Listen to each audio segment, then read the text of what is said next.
వాడికన్నా తెలియవద్దా మా అమ్మ ఎక్కడికి వెళ్తుంది? మరి వాళ్ళ అమ్మ వాళ్ళందరూ చెల్లెళ్ళు అందరూ వచ్చి అందరూ చక్కగా ఉంటారే, నేను ఒక్కదాన్ని ఎక్కువైపోయానా? నా ముఖం అంత అసహ్యంగా ఉందంట. నన్ను చూస్తే వాళ్ళకంట బీపీ పెరిగిపోతుందంట. నన్ను చూస్తున్నంతలోనే అంత బీపీ పెరగాలి, వాళ్ళకి హార్ట్ అటాక్లు వచ్చి పడిపోతారంట, చచ్చిపోతారంట మొగుడు పిల్లలు. అంత ఇదిగా ఉన్నానా? నేనే పెంచాను కదమ్మా, నేనే పెద్దదాన్ని చేశాను కదమ్మా.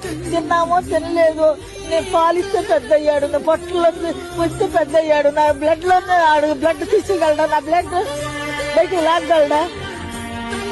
చెప్పండి మీరే. నాకు కూతురు ఉంది, చచ్చిపోయిందమ్మా. నెగిటివ్ ప్లేస్ విజయవాడ చచ్చిపోయింది.